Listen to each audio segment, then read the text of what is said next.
جن میں نبی کے لیے نافرمان کا لفظ، نبی کے لیے بھٹکنے کا لفظ، نبی کے لیے بیٹھنے کا لفظ، نبی کے لیے گمراہ کا لفظ ہے، یہ ماشاءاللہ آپ کا ایمان سلامت رکھیں گے نا. جب آپ کے بچے پڑھیں گے، اگر وہ ان کو تو لمبے چوڑے مسئلے کا نہیں پتا، اگر وہ اتنا ہی پڑھیں کہ وہ خیر ہے جی آدم نے نافرمانی کی، اگر ہم نے کر دی تو کون سا جرم ہو گیا، تو کیا یہ آپ کی اصلاح ہو رہی ہے قرآن سے، یا الٹے آپ کے ان غلط ترجموں کی وجہ سے آپ کے عقیدے خراب ہو رہے ہیں؟ اے احمد رضا اب تم ترجمہ کرو. امام احمد رضا فاضل بریلوی نے اپنے ترجمہ کنز الایمان شریف کے اندر ترجمہ کیا، آدم سے لغزش ہوئی اور جو مطلب چاہا تھا اس کی راہ نہ پائی. یار کہاں بھٹکنا، گمراہ ہونا، نافرمانی کرنا، اور یہ ہے مقام نبوت کے مطابق. لغزش ہوئی آدم سے اور جو مطلب چاہا تھا اس کی راہ نہ پائی. یہ ہے ترجمہ مقام نبوت کے مطابق. آگے آئیے، قرآن مجید کے اندر سورہ، بڑا اہم حوالہ ہے، اس کو ذہن میں رکھنا، سورہ آل عمران آیت نمبر 54، مکروا ومکر اللہ واللہ خیر الماکرین. محمود الحسن دیوبندی صاحب نے ترجمہ کیا، اور مکر کیا ان کافروں نے اور مکر کیا اللہ نے، اور اللہ کا مکر سب سے بہتر ہے. شاہ عبد القادر نے ترجمہ کیا، فریب کیا ان کافروں نے اور فریب کیا اللہ نے، اور اللہ کا داؤ سب سے بہتر ہے. شارف الدین نے ترجمہ کیا، اور مکر کیا انہوں نے یعنی کافروں نے، اور مکر کیا اللہ نے، اور اللہ بہتر مکر کرنے والا ہے. اور گال سنو کو کڑی مکر کرے تو سیانے مکری ہو گئی ہے. اے کوئی طالب علم مکر کرے کہتے ہیں بڑا مکر ہے، طنز کرتے ہیں کہتے ہیں مکرا نہ بنا کر ہیں. یار حیرت کی بات ہے، ایسا لفظ خدا کے لیے. اگر کوئی ہندو جسے عربی کا پتہ نہیں یہی شاہ عبد القادر کا ترجمہ اٹھا کر آپ کے سامنے ٹکرا جائے، وہ آپ کو کہے یا تم فریبی خدا کا کلمہ پڑھتے ہو، وہ آپ سے اتنا کہے کہ تمہارا خدا تو فریبی ہے. بھائی مجھے کچھ نہیں کہنا، دیکھ تیرے قرآن نے لکھا ہوا ہے. اب یہ قرآن نے نہیں لکھا، یہ اس مولوی کے غلط ترجمہ نے یہ معنی لیا ہے. اللہ نہ فریب کرتا ہے، اللہ نہ مکر کرتا ہے. اے احمد رضا تم ترجمہ کرو. امام اہل سنت امام احمد رضا نے ترجمہ کیا رحمہ اللہ تعالی، آپ نے ترجمہ کیا مکروا ومکر اللہ، ان کافروں نے مکر کیا اور اللہ نے ان کے ہلاکت کی خفیہ تدبیر فرمائی ہے، اور اللہ بہتر تدبیر فرمانے والا ہے. یہ ترجمہ ہے. اللہ اکبر. آگے اسی طرح سورہ انفال، یمکرون ویمکر اللہ واللہ خیر الماکرین، وہ مکر کرتے ہیں اور اللہ بھی مکر کرتا ہے، اور اللہ بہتر مکر کرنے والا ہے. یہی ترجمے کیے انصاروں نے، اور اعلی حضرت نے یہاں بھی ترجمہ کیا یمکرون، انہوں نے مکر کیا ہے، وہ مکر کرتے ہیں. ویمکر اللہ، اللہ ان کے مکر کے مقابلے میں خفیہ تدبیر فرماتا ہے. یہ ترجمہ ہے. اور اگلی آیت ہے قال الحواریون نحن انصار اللہ، یہ حواری بولے کہ ہم انصار اللہ ہیں. اس کا ترجمہ کیا محمود الحسن دیوبندی صاحب نے کہ ہم مدد کرنے والے ہیں اللہ کی. کس کی مدد کرنے والے؟ اللہ کی. لو جناب، بندیاں دی مدد دا تے عقیدہ کوئی نہیں، اللہ دی مدد پہ آ گیا. ہم مدد کرنے والے ہیں اللہ کی. مودودی صاحب کا ترجمہ کی ہے ہم اللہ کے مددگار ہیں. عبد الماجد آبادی صاحب کا ترجمہ ہے ہم ہیں اللہ کے مددگار. شرف الدین صاحب کا ترجمہ ہے ہم ہیں مدد دینے والے اللہ کے. احمد رضا بریلوی رحمت اللہ تعالی آپ نے ترجمہ کیا ہم اللہ کے دین کے مددگار ہیں، اللہ کو مدد کی ضرورت نہیں ہوتی ہے. یہ ہے قرآن فہمی. تو میرا ٹاپک تھا نا امام احمد رضا اور قرآن فہمی، یہ ہے قرآن فہمی امام احمد رضا کی. آگے سورہ آل عمران آیت نمبر 140. ہمارا یہ عقیدہ ہے کہ اللہ تعالیٰ ازل سے ہر شے کو جانتا ہے. اس کو پتہ ہے کون دھوکے باز ہے، اس کو پتہ ہے کون نیک ہے، کون بد ہے، کون مومن ہے، کون کافر ہے، کون دلیر ہے، کون بزدل ہے، کون مجاہد ہے، کون غازی ہے، کون بھگوڑا ہے، کون کیا ہے، کہ اس کو پتہ ہے. یہ عقیدہ ہے نا سب کا. اس کو کب سے پتہ ہے؟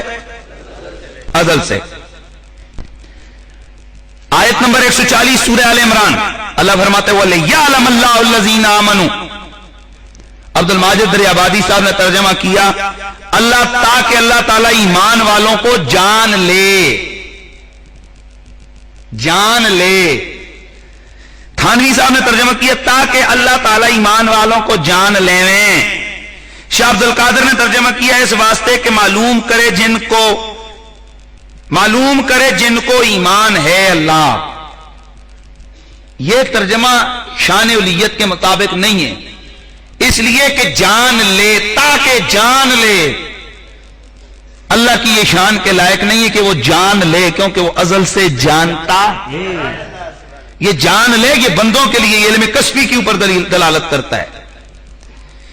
اعلیٰ حضرت نے ترجمہ کیا، فرمایا جانتا تو اللہ ہے ایمان والوں کو۔ یہ غزوہ احد کے معاملے پر اللہ کریم نے فرمایا وَلِيَعْلَمَ اللَّهُ الَّذِينَ آمَنُوا، اور تاکہ اللہ پہچان کروا دے ایمان والوں کی۔ جان لے نہیں، اللہ پہچان کرا دے کس کی؟ ایمان والوں کی۔ اور سورہ آل عمران آیت نمبر 142 سے بڑا عجیب ترجمے لوگوں یہاں غور کرنا، وَلَمَّا يَعْلَمِ اللَّهُ الَّذِينَ جَاهَدُوا مِنْكُمْ وَيَعْلَمَ الصَّابِرِينَ۔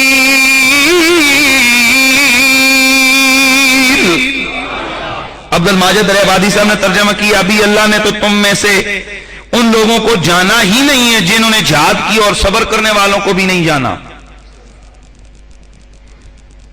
غور ہے آپ، اللہ نے تم میں سے مجاہدوں کو تو ابھی جانا ہی نہیں ہے۔ فتح محمد جلندری صاحب نے ترجمہ کیا حالانکہ ابھی خدا نے تم میں سے جہاد کرنے والوں کو تو اچھی طرح معلوم نہیں کیا، اور یہ بھی مقصود ہے کہ وہ ثابت قدم رہنے والوں کو معلوم کرے۔ شاہ عبد القادر نے ترجمہ کیا اور ابھی معلوم نہیں کیے اللہ نے جو لڑنے والے تم میں، اور معلوم کرے ثابت رہنے والے۔ یار کیا معاذ اللہ، اللہ نے اللہ کو معلوم ہی نہیں ہے کہ کون مجاہد ہیں اور کون جناب صبر والے۔ اعلیٰ حضرت نے ترجمہ کیا، فرمایا اور ابھی اللہ نے تمہارے غازیوں کا امتحان لیا ہی نہیں ہے، اور نہ صبر کرنے والوں کی آزمائش کی ہے۔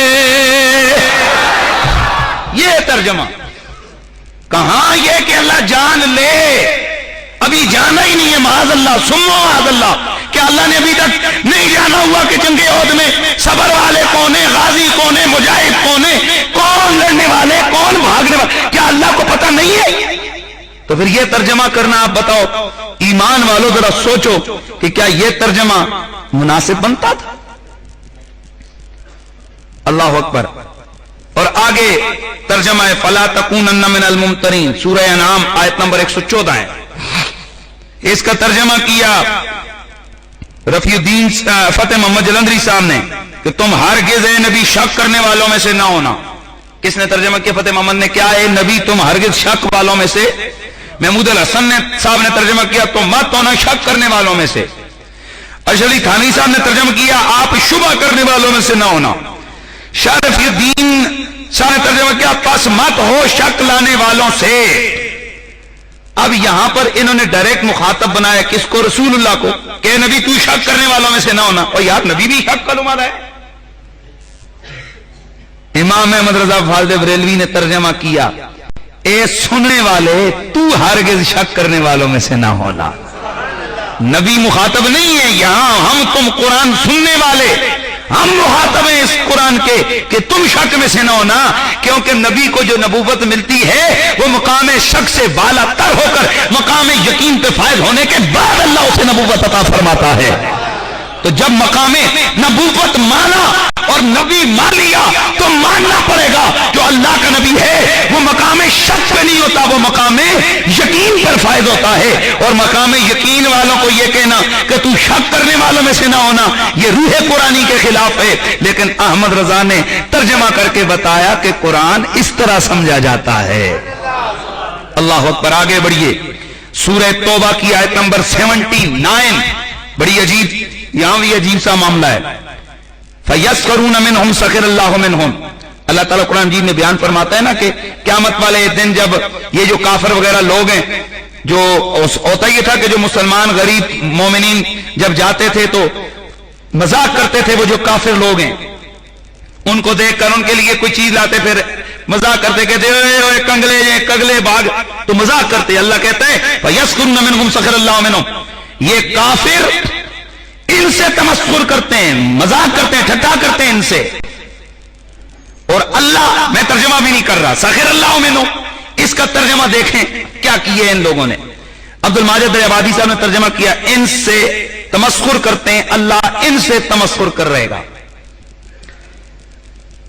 مودودی صاحب نے ترجمہ کیا یہ ان لوگوں کا مذاق اڑاتے ہیں جو ایمان والے ہیں، ان کے پاس آتے ہیں، اللہ ان مذاق اڑانے والوں کا مذاق اڑاتا ہے۔ محمود حسن صاحب نے ترجمہ کیا پھر ان پر ٹھٹھے کرتے ہیں اور اللہ ان سے ٹھٹھے کرتا ہے۔ یار کیا اللہ کی یہ شان ہے کہ وہ تمسخر کرے، مذاق اڑائے، معاذ اللہ وہ مسخریاں کرے؟ اللہ یہ اس شان والا نہیں ہے۔ اعلیٰ حضرت نے ترجمہ کیا فَيَسْخِرُونَ مِنْهُمْ سَخِرَ اللَّهُ مِنْهُمْ، اور یہ ان سے مذاق کرتے ہیں، ان مومنوں سے، مجاہدوں سے، ان صحابہ سے، سخر اللہ منہم، اللہ ان کو ان کی مذاق اور ہنسی کی سزا دے گا۔ یہ ہے ترجمہ۔ سورہ توبہ کی آیت نمبر 67 ہے، نسوا اللہ فنسیہم، اس کا ترجمہ کیے فتح محمد صاحب نے کہ یہ خدا کو بھول گئے، خدا ان کو بھول گیا، استغفر اللہ۔ ترجمہ سنیں ذرا، مودودی صاحب نے ترجمہ کیا یہ اللہ کو بھول گئے اور اللہ نے انہیں بھلا دیا۔ شرف الدین صاحب نے ترجمہ کیا بھول گئے اللہ کو، پس اللہ نے ان کو بھلا دیا۔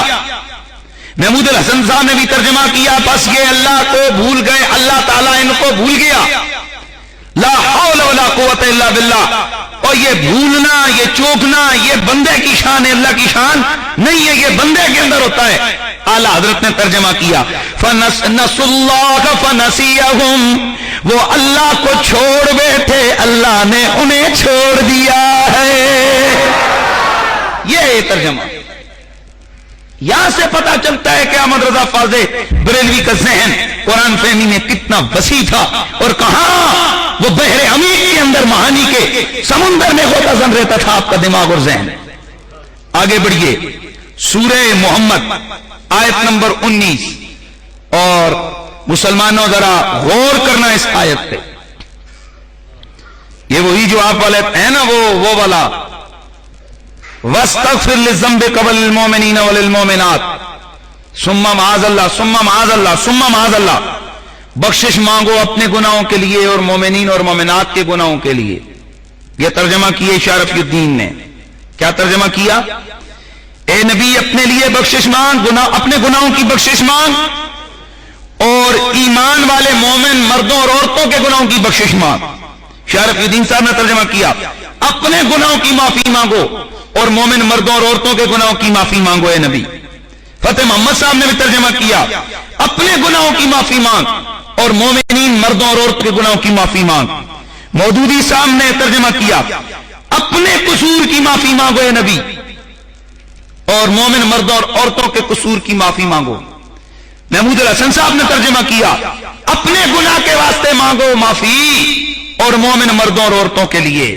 تھانوی صاحب نے ترجمہ کیا اپنی خطا کی معافی مانگتے رہو اور مومن مردوں اور عورتوں کی خطاؤں کی معافی مانگتے رہو۔ اب میں آپ سے ایک سوال پوچھتا ہوں، اور میں آگے بڑھ کے آپ کو ایک چیز بھی عرض کروں گا، غور کرو، کیا نبی گناہ کرتا ہے کہ جس کو وہ اللہ کہہ رہے کہ تو اپنے گناہوں کی معافی مانگ؟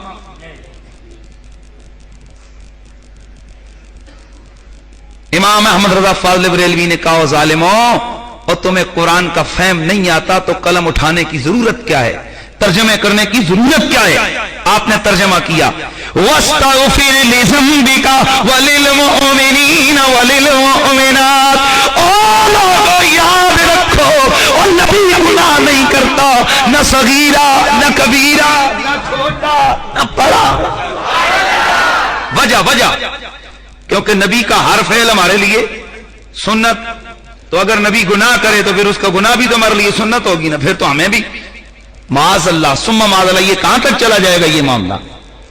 نبی گناہ نہیں کرتا، اس آیت کا ترجمہ کیا ہے؟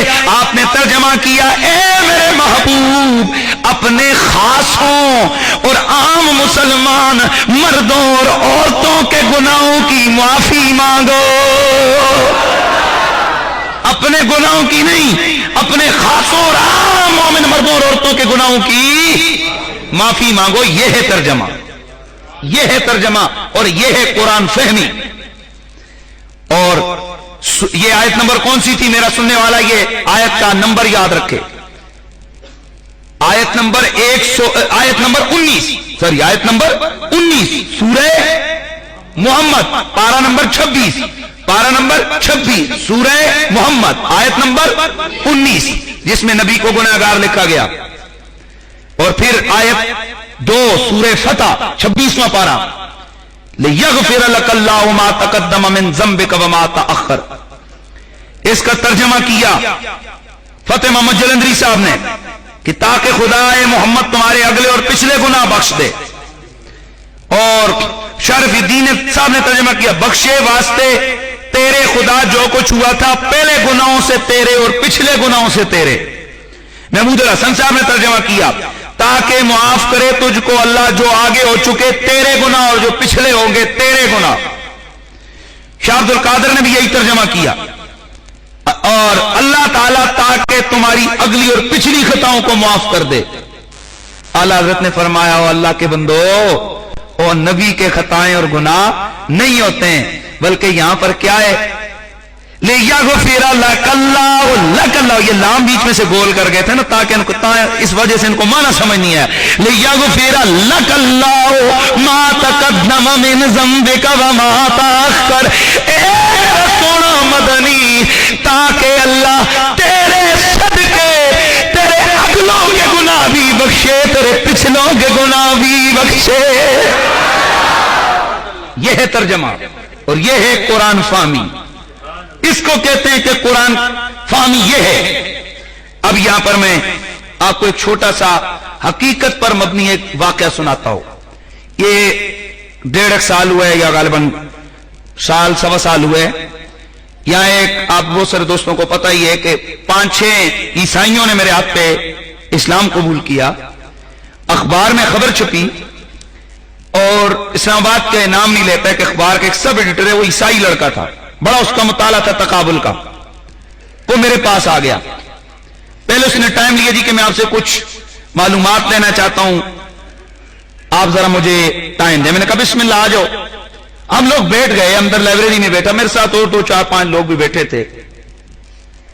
اب اس لڑکے نے قرآن پاک ایسے اس نے نظر ڈالی تو یہی والے جو ہے نا ترجمے، چونکہ میرے پاس سارے ترجمے تو پڑھے، اس نے ایک ترجمہ نیچے اٹھا کر اس کو ہاتھ میں ایسے پکڑ کے رکھا اور کہنے لگا جی مولانا صاحب بات یہ، ذرا مجھے ایک بات کا جواب دیں. میں نے کہا جی بسم اللہ بولیں. کہنے لگا جی یہ بتائیں کہ ایک آدمی ایسا ہے کہ جو مجرم تھا پھر اس کو معافی مل گئی، اور ایک آدمی ایسا ہے جس نے کبھی کوئی جرم کبھی کوئی گناہ کیا ہی نہیں، ان دونوں میں سے بتائیں کون افضل ہے. میں نے کہا یار ظاہر ہے جس نے کبھی گناہ کیا ہی نہیں وہ افضل ہے. کہنے لگا وہ افضل ہے. میں نے کہا ہاں بالکل افضل ہے. کہنے لگا تو پھر آپ مسلمان کیوں ہیں، آپ عیسائی ہوں. میں نے کہا تیرا دماغ ٹھیک ہے کیا کہہ رہا ہے؟ کہنے لگا جناب آپ پہلے یہ بتاؤ کہ عیسیٰ علیہ السلام کا آپ کی نظر میں کیا مقام ہے؟ میں نے کہا روح اللہ، کلمت اللہ، اللہ کے پیغمبر، اللہ کے رسول. کہا ان سے کبھی لائف میں کوئی گناہ سنا؟ میں نے کہا استغفر اللہ، کبھی نہیں ہوا. کہنے لگا نہیں ہوا نا؟ میں نے کہا نہیں ہوا یار، نبی سے گناہ نہیں ہوتا. کہنے لگا مولانا پھر آپ کے نبی سے تو گناہ ہوئے، اللہ نے ان گناہوں کو بخشا ہے، اور ہمارے نبی سے تو آپ کا قرآن بھی کہتا ہے گناہ نہیں ہوئے، تو پھر آپ ہمارے نبی کا کلمہ پڑھیں، عیسیٰ کو آپ مانیں، محمد کو. میں نے کہا ظالم چپ کر، کیسے نبی نے گناہ کیے؟ کہا صاحب مجھے نہ کہیں، آپ کے قرآن میں لکھا ہوا ہے. میں نے کہا تیرا دماغ ٹھیک ہے؟ قرآن میں کدھر لکھا ہوا ہے کہ جناب نبی نے گناہ کیے؟ اس نے نکالا ترجمہ یہی جو ابھی میں نے پڑھے ترجمے. کہنے لگا یہ کیا لکھا ہوا ہے؟ اے نبی تاکہ اگلے گناہ بھی تیرے اللہ بخشے اور پچھلے بھی بخشے. اور دیکھو سورہ محمد میں لکھا ہے کہ اے نبی اللہ نے تو اپنے گناہوں کی بخشش مانگ، اور گناہ تھے تو اللہ بخشش منگوا رہا ہے نا. اور اللہ نے جو بخشے گناہ تھے تو بخشے نا، اس کا مطلب تو یہ ہوا کہ معاذ اللہ، اس کا مطلب تو یہ ہوا کہ معاذ اللہ، یہ اس کی بات کا میں معاذ اللہ کروں کہ محمد صلی اللہ علیہ وسلم کے گناہ ہوئے اور ہمارے نبی کے تو گناہ ہوئے ہی نہیں ہیں، تو پھر اس کا مطلب ہے کہ ہمارا نبی افضل ہے نا، پھر آپ اس کا کلمہ پڑھیں۔ اللہ اکبر۔ مسلمانوں، اب میں تمہیں کہتا ہوں، جاؤ یہ سعودیہ والی تفسیر پاس رکھو، اشرف علی تھانوی کا ترجمہ پاس رکھو، یہ باقی دیوبندیوں اور وہابیوں کے ترجمے پاس رکھو، اور تم میں سے جو بڑے سے بڑا اسکالر ہے وہ اس طرح کے یہودی اور عیسائی کا جواب دے دے، میں اس کی ٹانگوں کے نیچے سے گزروں گا۔ لیکن اب ذرا سنو، میں نے اس کو نیچے بٹھایا، میں نے کہا بیٹا بیٹھ، ابھی شاید تجھے پتا نہیں، قرآن اردو میں نہیں، قرآن عربی میں ہے، اور عربی کے اندر کہیں بھی نہیں ہے کہ اللہ نے معاذ اللہ ہمارے نبی کے گناہ ہیں اور اللہ نے وہ بخشے۔ کہا نہیں مولانا صاحب، یہ آپ کے سعودیہ سے جو تفسیر آتی ہے اس میں بھی لکھا ہے، جو آپ کے حاجیوں کو ملتی ہے اس میں بھی لکھا ہے، آپ جان نہیں چھڑا سکتے۔ میں نے اتارا ترجمہ کنز الایمان امام احمد رضا فاضل بریلوی کا، میں نے کہا بیٹا ذرا یہ پڑھ کیا لکھا ہے، وہاں لکھا ہوا اس نے پڑھا، تاکہ تیرے صدقے تیرے اگلے گناہ بھی بخشے جائیں، تیرے صدقے تیرے اگلے امتیوں کے گناہ بھی بخشے جائے، تیرے پچھلوں کے گناہ بھی بخشے جائے۔ میں نے کہا دیکھ، جیسے تم عیسائیوں کا عقیدہ ہے کہ عیسیٰ علیہ السلام امت کی گناہوں کی بخشش کی شفاعت کا ذریعہ بنتے ہیں، اسی طرح قرآن یہ بتا رہا ہے کہ نبی کے واسطے اور وسیلے سے اللہ نبی کے اگلوں کو بھی بخشے گا، نبی کے پچھلوں کو بھی بخشے گا۔ یہ ہے معاملہ۔ اگر کہ اس نے تھوڑی لے دے کی، میں آج تک سوچتا ہوں کہ اگر کنز الایمان نہ ہوتا تو میں اس یہودی اور عیسائی کو جواب کیا دیتا۔ اس لیے احمد رضا کی قرآن فہمی دنیا مانتی ہے، اور میں آپ حضرات سے یہی گزارش کروں گا کہ یہ جو ترجمے ہیں قرآن پاک کے، یہ صرف میں نے چند آیتیں پیش کی ہیں، یہ سینکڑوں آیتیں جن کے ترجمے غلط ہیں، اور جس طرح ایک یہودی، اور ایک منٹ تھوڑی دیر پہلے جب میں نے مکر ہوا مکر اللہ والی آیت پڑھیے، اگر یہی ترجمہ شاہ عبد القادر کا ترجمہ اٹھا کر اگر ایک سکھ اور ہندو آپ کے سامنے آ کر باس کرے اور کہے کہ تیرا خدا فریبی ہے، اس کو کیا جواب دو گے؟ اس لیے مسلمانوں، یہ جو کہتے ہیں جی یہ آپس میں مولوی لڑتے ہیں، مولویوں کا دماغ خراب نہیں ہے کہ مولوی لڑتے ہیں، مولوی جناب پاگل نہیں ہے۔ اگر وہ کہتے ہیں نا کہ جد بولیے تو پھر بھانبڑ مچتا ہے، اگر ہم بولے تو آگ چلتی ہے، بھانبڑ مچتے ہیں پھر، اور نہ بولیں تو ایمان خراب ہوتا ہے، اللہ کے مجرم بنتے ہیں۔ لہذا جو مرضی کوئی کرتا رہے، آپ کو میرا اس منبر کا فرض تھا کہ آپ کو بتائیں۔ آج کے بعد یہ سننے والے غور سے سنو، کسی ایرے غیرے نتو غیرے کے قرآن مجید کے ترجمے کو بے شک عزت و ادب اور احترام کے ساتھ لا کے تم اس مسجد میں میرے پاس آ کر جمع کرواؤ، اور ہر آدمی اپنے گھروں میں اور جہاں بھی وہ ترجمہ پڑھتا ہے تو وہ ترجمہ امام احمد رضا فاضل بریلوی کا ترجمہ پڑھے۔ کون سا؟ کنز الایمان۔ کون سا ترجمہ پڑھے گا؟ کنز الایمان شریف کو ترجمہ پڑھے، اور اگر نہیں تو پھر ان جوابوں کے سوالوں کے جواب تیار کرو، پھر کیا جواب ہیں تمہارے پاس؟ اور یہ جو سعودیہ سے آنے والی تفسیر ہے، یہ اصل فرقہ واریت یہ پھیلا رہی ہے۔ کیا یہ فرقہ واریت نہیں ہے؟ اس کے صفحہ نمبر 1069 سورہ نمل کے اندر لکھا ہوا ہے کہ نبی علیہ السلام کو تو نبوت ملنے سے پہلے پتہ ہی نہیں تھا، ان کے وہم و گمان میں بھی نہیں تھا کہ مجھے نبی بنایا جا رہا ہے۔ میں نے کہا لانتی، تو کہتا ہے کہ نبی کو پتہ ہی نہیں تھا، وہم و گمان میں ہی نہیں تھا کہ مجھے نبی بنایا جا رہا ہے، حالانکہ میرے نبی تو فرماتے ہیں میں تو ماں کے پیٹ میں تھا، لوح محفوظ کے اوپر چلتی ہوئی قلم کی آواز کو سن رہا ہوتا تھا۔ آپ جب گزرتے تھے آپ کی والدہ پہ درخت سلام کر کے کہتے تھے او رسول اکرم کی ماں تمہیں سلام ہو، اور میرے مصطفیٰ فرماتے ہیں میں تو تب مرتبہ ختم نبوت پہ فائز تھا کہ ابھی آدم کا جسم بھی تیار نہیں ہوا تھا۔ ہاں تو کیا سمجھتے ہو جی نا وہ حضور کو او جی اچانک انہیں پکڑ کے نبی بنایا گیا، ان کو پتہ ہی نہیں تھا۔ لا حول ولا قوت الا باللہ العلی العظیم۔ اور ایک محلے کا کونسلر بنتا ہے تو اس کو پتہ ہوتا ہے میں بننے لگا ہوں، اور تو جو کائنات کا سب سے بڑا منصب نبوت ہے، اس کی بابت تو کہتے ہیں کہ بس اچانک پکڑ کے رب نے نبی بنا دیا۔ تیرا تو یہ نظریہ لوگوں کے ذہنوں میں جائے گا کہ بس اس کا مطلب ہے کہ اچانک اللہ تعالیٰ کسی بندے کو پکڑتے اور پکڑ کے نبی بنا دیتا ہے۔ لا حول ولا قوت، حالانکہ قرآن کہتے ہیں اللہ یعلم حیث یجعل رسالتہ، اور اللہ جانتا اس نے اپنے اس نبوت کے گوہر اور نبوت کے موتی کو کس سیٹ میں جا کر ڈالنا ہے اور رکھنا ہے، اور کہاں اس نے نبوت کا منصب عطا فرمانا ہے۔ یہ ہے قرآن اور حدیث۔